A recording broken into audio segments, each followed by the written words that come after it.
When we talk about data, we are talking about the new wave of online tools. We are talking about data collection with mobile applications, with wearable devices, with other sensors, and using AI.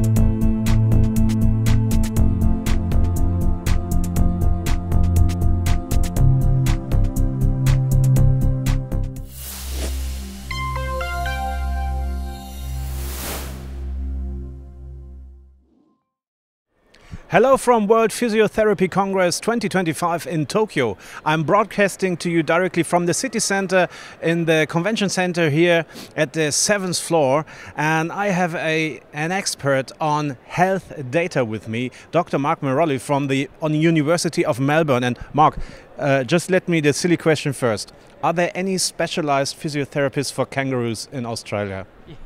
Yeah, you would think this. It's like everyone thinks that we have kangaroos as pets in our homes and things like that. I don't think there's a specialty program for this just yet. I think you still need to study veterinary science, maybe one day. Thank you. Mark, you're considered to be one of the data health or health data experts in Australia. So what's the next hottest shit approaching us? Look, I would not say data specifically. I like to use the term, many people in your region will know, medical informatics, health informatics. Yeah, I mean, it really does start with data. It starts with data, with information, and now we are interested in technology to do more with this data, how we collect it, how we analyze it, etc. I guess the elephant in the room, I used this phrase yesterday, is we have to say artificial intelligence. You say, what is the hottest? This is what everyone is interested in at the moment. Data has been around for millennia. Now it's just, what do we do with it? How do we make it work for us? How do we make it work for us as a profession? And, I just came from the networking session we had on data and technology. I spoke to you before. We had over 200 people in the room. We've done these sessions for many years now. I believe 5 years ago, 6 years ago, we had maybe 25 people having a very small, intimate discussion. Now, not enough chairs for people to talk about data. So, you can tell what is hot at the moment. So how will data influence the work of a therapist in daily practice? Look, we hope, and I believe and I hope I would be saying the right thing here, is that the hope is that the data and technology to support the data will augment and support the work that we do as therapists. Yes, people are somewhat concerned, cautious about data, that we will replace the physiotherapist. But, for those of us that are more intimately involved in this area, we would hope that, when we can use things like data, artificial intelligence, it's really there to augment our decision making, perhaps free a physiotherapist up to do the things that we are very good at.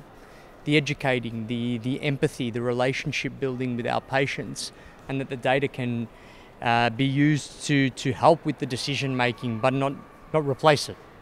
So how will be the topics bring into the universities and in the education? So how comes the data knowledge into the education of the young physiotherapists? Well, look, I mean, all physiotherapists around the world need to study research skills. They need to understand how to work with information, with patient data, and I hope, I trust, I expect that most programs with junior physiotherapist students, trainees, are learning these skills about information management and data, databases, searching for information, etc. Now, in the age of technology, it's very, very important that these skills are also apparent, that students are learning about what technologies are out there, how they can be used to synthesize information.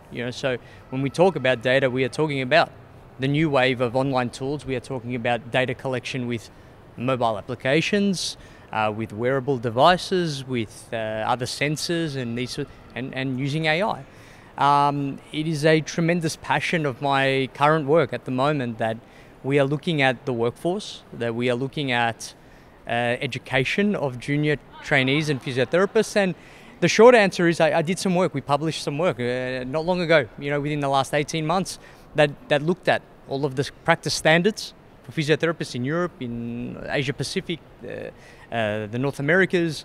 Where is data, technology, and expected competency? The short answer, not too many places.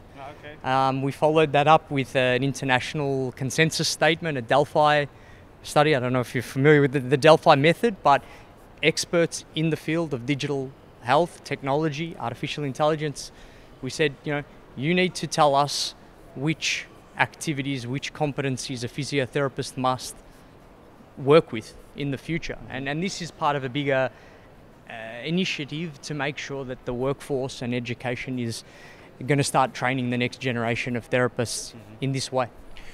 So it's a good recommendation for a young physiotherapist to be interested in informatics? 100%. I mean, as I said, I went into informatics. It's one of these stories of, I won't say self-taught. Someone like me doesn't become an expert in technology, digital health by accident. I was interested in technology growing up. I studied some technology in high school.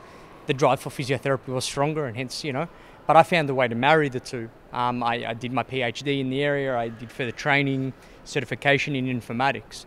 Now, the way we see DPT programs being constructed, learning opportunities around the world, how hot would it be and exciting would it be for a junior therapist to sort of do a dual study in physical therapy, physiotherapy with bioengineering or with AI and technology. The opportunities for juniors, whether that be clinically or entrepreneurially, that this is the future, I think. Wonderful. Mark, if you have the chance to give one final recommendation for a young physiotherapist, how to, let's say, develop skills in data science, informatics, what would it be? Look, it would be, don't be scared to. Embrace any opportunity that comes your way to do this, but do it properly. We can't make assumptions that the juniors are all avid, expert technology users just because it's the generation, the age they grew up in. Keep asking questions. If you are not learning about these things, ask your educators. Why not? Because the change has to come from somewhere, and this would be a good start. Wonderful. Dr. Mark Merolli, University of Melbourne. Thank you for your time, Mark, and don't forget about the kangaroos, eh? You either. Be careful, you watch out. Alles klar, das war's von heute Abend hier aus der 7. Etage im International Convention Center in Tokio. Bis bald und tschüss.